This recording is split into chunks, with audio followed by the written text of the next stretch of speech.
me olvide, pero ahí estamos nuevamente, www.hora60.com, 260, decíamos, un programa hoy con muchas cosas, con situaciones que vamos a ir sumando de a poquito y con cosas que quisimos hacer en este año, obviamente año electoral 2017, que es intentar sumar voces de distintos protagonistas, quizá desde un ámbito más de pensamiento, más de reflexión, con una habitualidad y con una rutina que nos permite ir descubriendo ciertos temas para preparar bien la elección, que sabemos que es muy importante. En ese esquema de situación y bajo esa línea, dijimos, hay algo que es muy interesante para empezar a trabajar, tiene que ver con la parte de la psicología, con la parte de los ciudadanos, un poco de entender el sistema político, y para eso lo invitamos a un amigo de la casa, el licenciado Pedro Salas, que nos va a intentar ayudar semana a semana a descubrir estos nuevos horizontes que tienen que ver con la psicología y la política. Gracias, Pepo.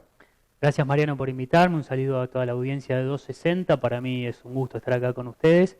Así que bueno, desentrañando diferentes cuestiones que tienen que ver con el nuevo mapa electoral y las costumbres, reacciones y formas que tienen los ciudadanos de dispersar su voto. Puntualmente en este caso nos vamos a enfocar en desarrollar lo que tiene que ver con el voto en blanco.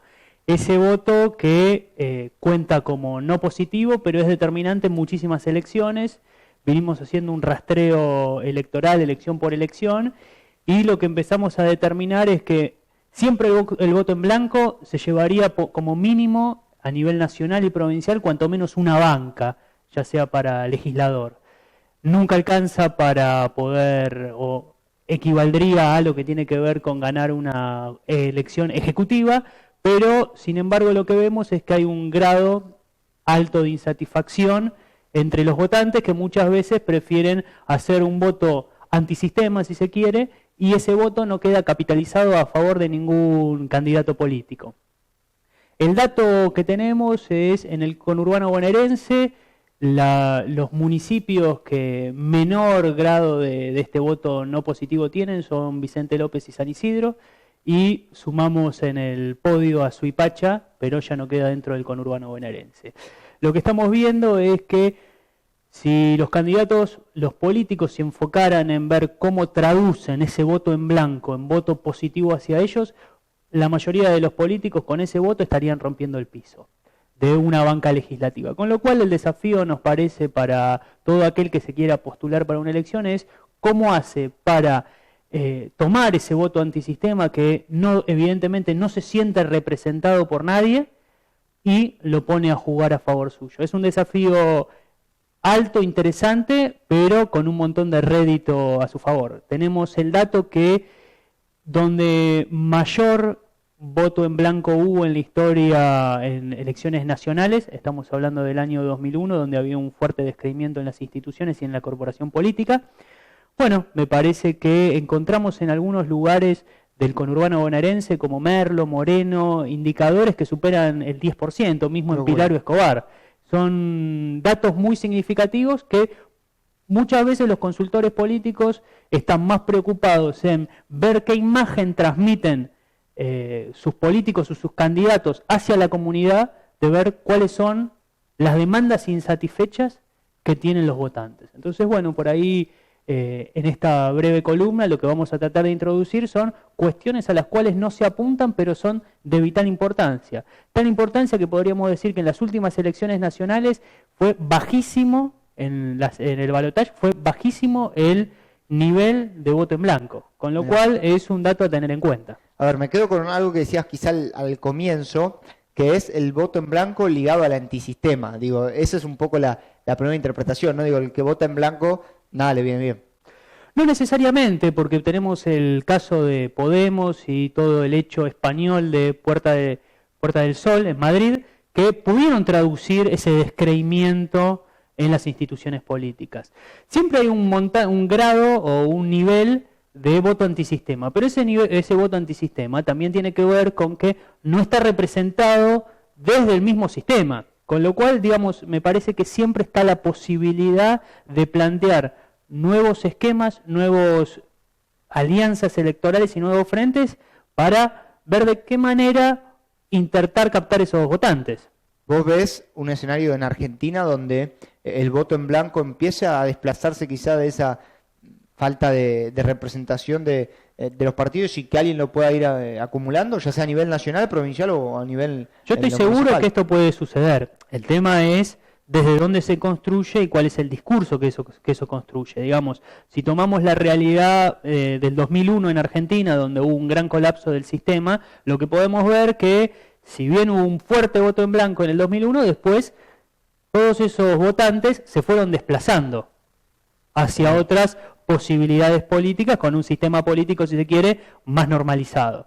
Lo mismo sucedió en España. En España tenemos el concepto que después de las elecciones de Zapatero, donde hubo un gran descreimiento en el Partido Socialista Español, si bien gana Rajoy, se aparece con todo el tema de la crisis económica española y con los desahucios, aparece una figura como la de Podemos, que logra capitalizar todos esos votos a su favor. Con lo cual ahí me parece que tiene que ver con un entramado muchísimo más discursivo y de cómo satisfacer algo que el sistema político no está satisfaciendo en este momento. Y pienso que igual es lo más complejo, ¿no? Digo, porque se me ocurre que si no los consultores, digo que vaya si es una industria interesante, consultores políticos, atacarían ahí. El tema está, me parece, la poca penetración que uno puede tener sobre ese núcleo, ¿no? Sí, no, porque digamos, lo que es a nivel nacional es muchísimo más bajo el voto en blanco. Siempre el voto en blanco tiene que ver con fuertes causas de desconocimiento. No quiere decir que por ahí no esté, sino que esas ideas no logran hacer mella en los votantes. Pero, por ejemplo, si nosotros vamos a las elecciones regionales, las más regionales de todas son las elecciones municipales o departamentales, según la provincia en la que nos movamos, lo que vas a notar es que sube muchísimo el voto en blanco. Entonces, si estamos hablando de entre un 10 y un 13% en municipios como Pilar, José Cepaz, Moreno, Merlo, Escobar, ahí lo que se puede vislumbrar es que hay una gran posibilidad de ganar esos votantes. Impresionante, la verdad que está bueno repasar municipios, datos, y a ver, algo que quizá modo de juego. Este año, digo, ¿cómo lo ves el voto en blanco? Porque pienso también en el contexto de esta Argentina agrietada, ¿no? Digo, dos campanas y quizá hay ciudadanos que de pronto dicen, la verdad no me representa ninguno de los dos. Digo, ¿podemos caer en un lugar donde el voto en blanco vuelva a ser protagonista en números muy importantes? ¿Cómo lo ves? Yo creo que no, por una sencilla razón. Primero, el voto en blanco se utiliza mucho para castigar, ¿no? En esta Argentina, donde hay dos polaridades, también hay un centro grande. Un centro que busca capitalizar esos dos malestares, con lo cual el voto en blanco tiende a bajar. Y después tenemos las dispersiones a ambos lados de la campana de Gauss, por izquierda y derecha, quizás no tan marcado de derecha, pero sí de izquierda, con un gran crecimiento del FIT en las últimas elecciones, con lo cual creo que lo que puede quedar por antisistema va a quedar por antisistema por el lado derecho. Pero creo que no va a crecer el voto en blanco, no así en las elecciones regionales, digamos, porque muchas veces se tiende a cortar boleta o a votar solamente a un candidato, pero se desconoce de los candidatos municipales, que es donde mayor desconocimiento hay y mayor dificultad tienen los mismos candidatos en llegar a esos segmentos. Es un mundo, ¿eh? Digo, meterse de lleno me parece en lo que tiene que ver con los números y con las formas de votar, o por lo menos de intentar interpretar esto, es un mundo que podemos estar horas, digo, hablando porque es apasionante incluso. Seguramente, digamos, todos los consultores buscamos saber cómo decide votar el votante y por qué define ese voto. Muchas veces es muy difícil comprobar por qué lo hace. Entonces, en esos acercamientos, las inferencias a partir de los números son muy importantes. Bueno, ahí me están apuntalando quizá los desafíos a futuro en este espacio de pensamiento será trabajar sobre nombres propios, ¿no? Digo, quizá en año electoral sería una linda tarea pensar esto, digo, de cómo transformarlo en los votantes hacia las personalidades que aparecen en el tapete y en la escena principal. ¿Cambia un poco la interpretación, digo, cuando hay nombre propio que cuando no lo hay? Seguramente, digamos, lo que tenemos que fijarnos bien es el interés que cada uno de los votantes y que se está votando en esa elección, digamos. Si vos me apurás, digamos, en el 2001 lo que se votó fue un no al sistema, con lo cual eso impactó perfectamente en lo que tiene que ver el voto en blanco. Distinto es, por ejemplo, en otros escenarios políticos, por ejemplo, en el último del 2015 se votó entre cambio o continuidad. Entonces bajó muchísimo más el voto en blanco porque no se utilizó el voto en blanco para castigar. Después lo que queda abierto es la hipótesis sobre las elecciones municipales. elecciones municipales, cuántas listas por diferentes municipios. Digamos, San Isidro, por ejemplo, San Isidro y Vicente López tienden a tener muchísimas listas, con lo cual lo que hacen es que captan pequeños segmentos que hace que baje muchísimo el voto en blanco. Bien. Pero a nivel nacional se traduciría como un voto antisistema. Bien, es, insisto, un mundo con esto y seguramente te tendremos en los distintos días, en las distintas entregas, atravesando todos estos desafíos. Me quedo con esto, ¿no? El trabajo también, más allá de los nombres propios, de los municipios. Digo, Cordón Norte, más Malvinas, José Paz, San Miguel, que es lo que nos gusta conversar acá, todos distintos. Digo, por lo pronto no hay un común denominador. Todo distinto, y el voto en blanco tiene una característica muy particular también, que tiene que ver mucho con el nivel de penetración que tiene la política en esa comunidad. Mirá, eso me parece que también es muy profundo. Pienso en alguna situación, es distinta la penetración José C. Paz que San Isidro, ¿no? Bueno, los números son elocuentes, digamos. Si San Isidro tienen en torno al 5% de voto en blanco y José C. Paz, Moreno tienen en torno al 10, 13%, son números con una marcada diferencia. Digamos, mismo Vicente López en el mismo corredor tiene números muy similares a San Isidro y viceversa. Pero bueno, cuando uno se va alejando en el conurbano, dentro del mismo conurbano, se ve, estos son los números objetivos los que marcan, se ve que cada vez empieza a subir más el número de voto en blanco. Distinto es en todo lo que tiene que ver con las comunidades del interior de la provincia de Buenos Aires. La última, y ya te liberamos, sabemos que la agenda siempre es apretada. Una definición, quizá a modo de pregunta animal, el voto en blanco para mí es tibio.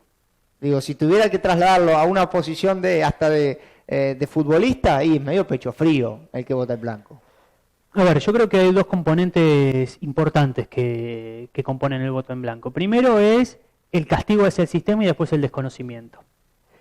El tema del castigo hacia el sistema no es tal, porque siempre se va a consagrar un ganador. O bancas electas y demás. Con lo cual, al sistema no se lo castiga así. Y el desconocimiento sí es muy fuerte, pero sobre el desconocimiento sí se puede trabajar. Hay que alinear las diferentes variables para poder trabajar sobre esa temática. Pepo, agradecerte que hayas venido a estrenar este espacio, insisto, pensamiento, reflexión, seguramente a medida que avancen los programas y que nos acerquemos a la elección tendremos muchísima tela para cortar, pero bueno, un placer tenerte y desde este lugar, ¿no? De traer temas de año electoral que tengan que ver con la conformación de una elección, que quizá no siempre paramos la bola para poder conversarlo, así que gracias por venir. Muchísimas gracias por la invitación, Mariano, un saludo a toda la audiencia de 12C.